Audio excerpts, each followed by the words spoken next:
Hi everyone, today we're going to do a tutorial about how to make something similar to this, just a very simple ball bounce in After Effects. So the first thing I want to do is I'm going to go ahead and just make a new composition. I'm just going to call it ball bounce. I'm going to make sure that I'm the nice 1080p by 1920. I'm going to make sure my frame rate is that nice 23.976 or 24 frames a second. And then I'm going to lower my duration to about maybe 10 seconds instead of 30. And you can pick whatever background color you like. So now I have this nice blank animation space. All right, so what I'm going to do is I'm going to come up here and grab this rectangle tool right here, and I'm going to create a nice floor for my ball to bounce on, like this. I'm going to double click this layer here, right click it, hit rename, and I'm just going to call this floor. And then I'm going to make sure I click away, because if I don't click away, my ellipse and my rectangle are going to be in the same shape, and we don't want that. I'm actually going to lock my floor so I can't click it or move it or do anything to it for now. I'm then going to come up here and grab my ellipse tool, and I'm going to make a nice little circle. I'm going to make sure I hold shift to make sure it's perfectly round, and then I'm going to let go. So you can see I have this new shape layer. I'm also on it going to right click, rename it, call it ball or circle, and I'm just going to change its color to be just a little bit different than my floor. So I'm going to make it like a nice soft pink compared to my like light baby blue floor. So now something we definitely have to make sure we're going in and doing is changing the anchor point of this sphere or of this ball, because right now my anchor point is a little off center. Oop. In the normal transform, not the ellipse transform. It's a little off center from the center of our ball. But we also want the anchor point of our ball to be this bottom point here, so that when we squash and stretch it later, it will actually move from the correct location. So I'm going to click this anchor point. You can see here my position's moving, but my anchor point is not in the right spot.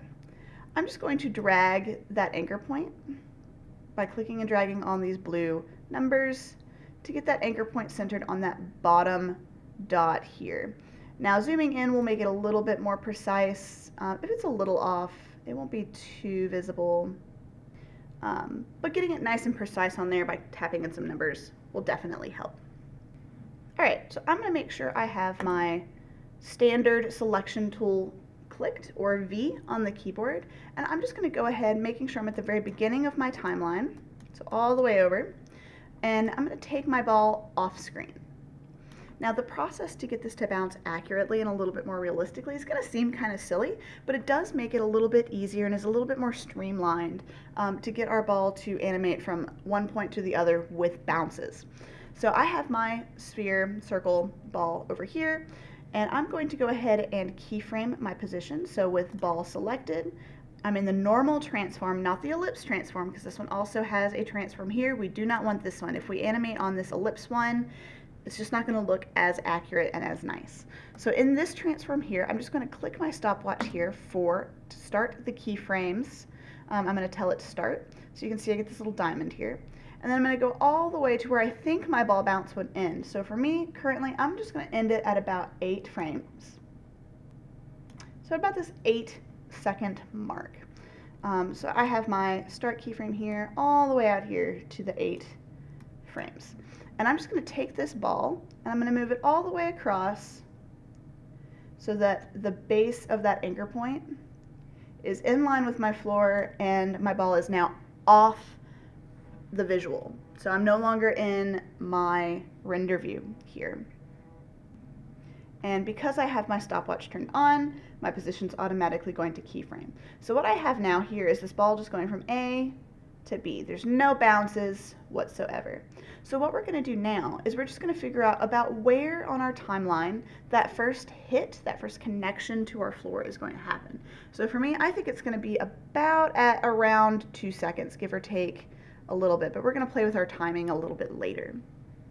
So what I'm going to do now is I'm just going to take this ball and take it all the way down to the ground so that the base of my ball is touching my floor.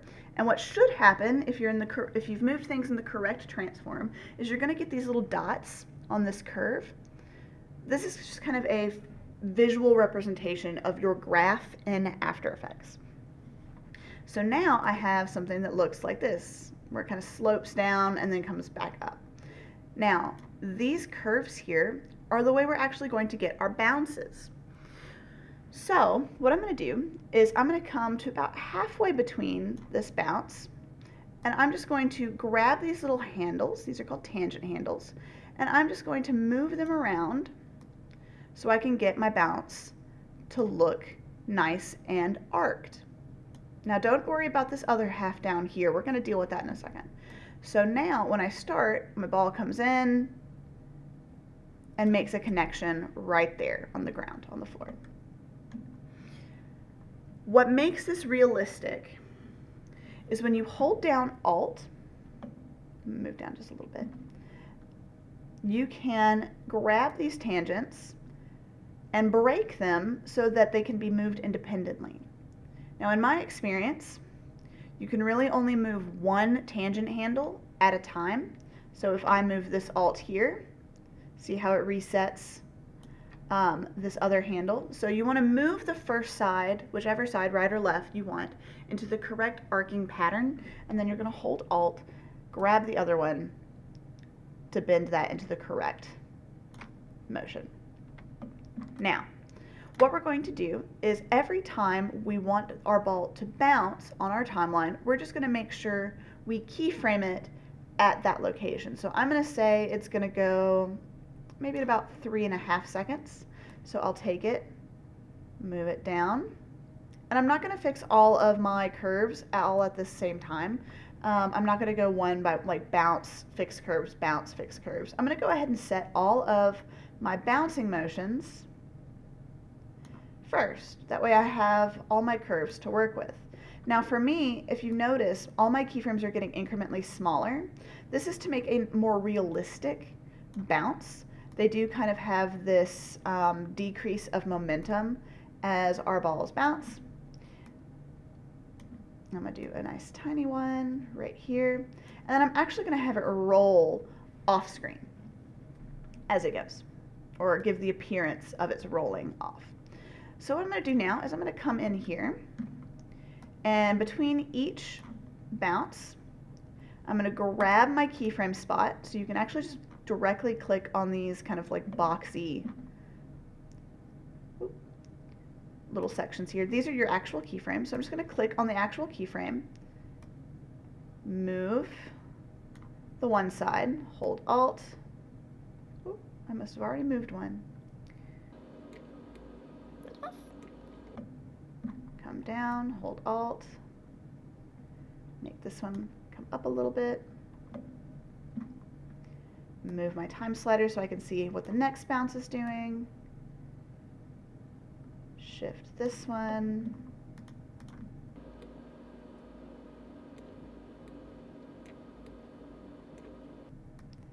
I'm just going to slowly tweak all of these curves to get these nice sharp bell curves. Now these bell curves are what's going to allow for the bounce to hit sharply.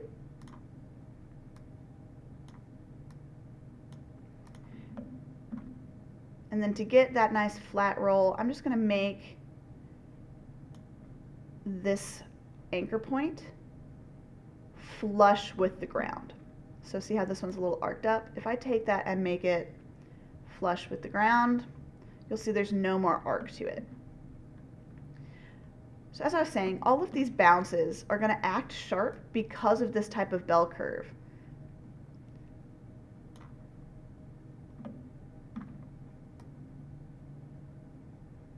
So you can see they bounce and then across. So if I hit play to see it real time,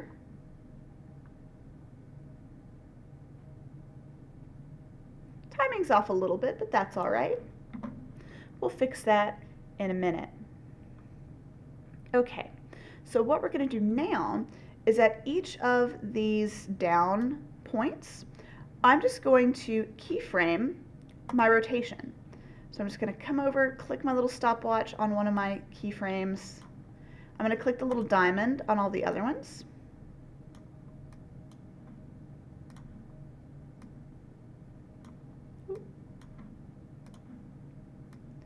This way it just sets the rotation. And then now after this last little one, I'm not going to need that anymore because you're not really going to see much wobble to an animation on a very small scale. It tends to get a little bit more rigid. You see a lot more of that arcing kind of curve that happens with your ball after this point. So now what I'm going to do is I've got this here. I'm going to do the same thing for my scale. So again, click all my diamonds on all of my down bounces. You can do both of these at the same time. It's not too big of an issue. I just like to do them one at a time. That way I'm sure everything's working properly. Okay, so now I'm going to go to my first down spot, and I'm just going to take my scale. We're going to unchain those. I forgot to do that. Just clicking that chain. That way we're not scaling in size. We're actually going to be squishing or stretching. So you can see now, squash and stretch, but that's the wrong one. Squash and stretch. So what I'm going to do is I'm just going to make sure that on all of my down spots, I'm squished a little bit. So I'm just going to go squish, making sure I'm not squishing more than's necessary based off of the momentum. So just a little bit. And then I probably won't squish it all on these later ones. Now at each high point, I'm going to make sure that's set back to 100.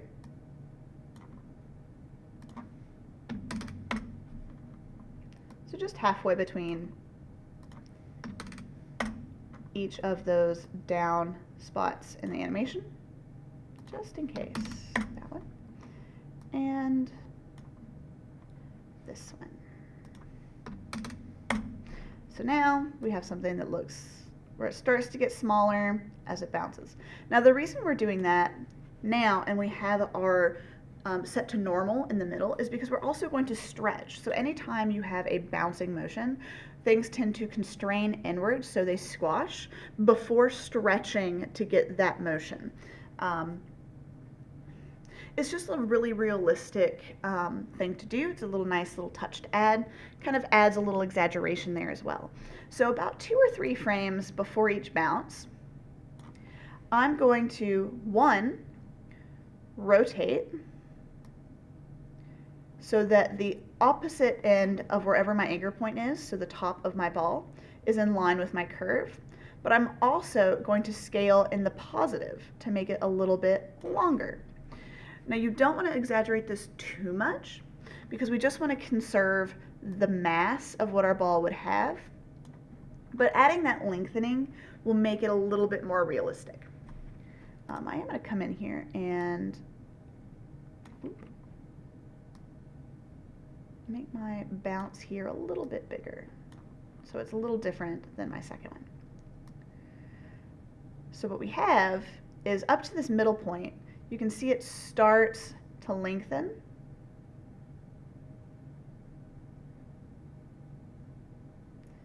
We get that nice squash, and then in the opposite side, same thing. I'm just going to rotate it just a little bit. Doesn't have to be as exaggerated. And then stretch it out into the positive. So somewhere in that 100 plus range. So we get this nice sharp bounce where you can see it roll. Now you also might have to go back and on that first bounce, add a rotation keyframe, set to 0. That way it doesn't look super odd, but if you're like, I don't like how that exaggerates, you don't have to have that. You can have that arc already started. Now we're going to do the same thing with every other down spot. So I've already got my squash. I'm going to come out 1 or 2 frames. I'm going to scale it a little bit into the positive, maybe closer to 1.3. And then I'm just going to rotate it in the direction of which it has been leaping from. These nice little exaggeration points. making sure I'm decreasing in both rotation and squash. That'll help keep it realistic. And then toward these last little wobble bounces, I probably won't have much rotation at all, if any. So I'm going to take this into the positive 101 and just rotate it a little bit.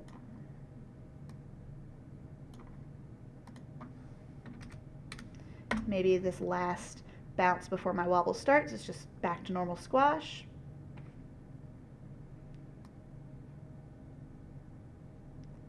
And then just a little bit. So if I hit play now,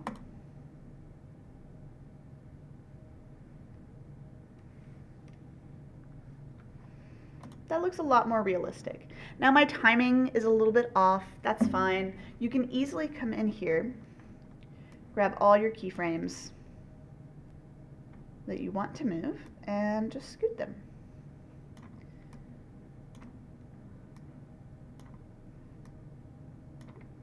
Minus the ones you want to move, scoot.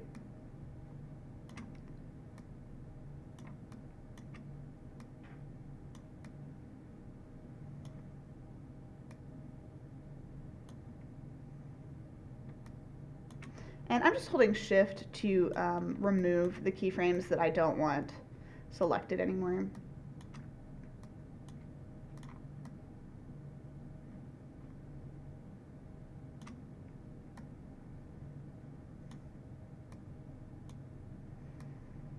So that's been probably cut in about half in time, but I do still want it to roll off. So that looks pretty nice.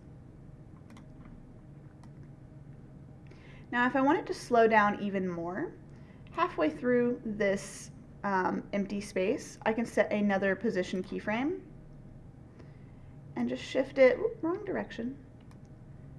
So it's just a little closer to here, so this will be faster and this will be slower. So bounce, bounce, bounce, bounce, bounce, bounce. See how it slows down just a hair. It's not too much, but just a little bit. Now to make this a little bit more realistic, I'm going to come down here and click this toggles and switches and modes. And I'm just going to make sure that I have my motion blur setting turned on. So this little triple circle here. This will add a little bit of motion blur, make it a little bit more realistic every time the motion gets really fast or heavy. Now, if you do have a texture on here, you will have to go into its actual texture properties and translate that, which you can do inside of the ellipse itself. So if we wanted to rotate the ellipse, if it's got an image or a texture, we would rotate it here. So you can see this ball is rotating. So if I wanted to, I could come here to the front, keyframe that, come to the end here, change this to 360. Hopefully it's in the right direction, we'll find out. Yep. And you can see the ellipse is rolling as it goes. Now, that's the main reason we don't want to transform anything inside of the ellipse itself, because we want to save that so that the shape itself will have motion. And we want the overall layer to be what's bouncing. But okay, that's all there is to making a ball bounce in After Effects. I hope you enjoyed. See you in the next video.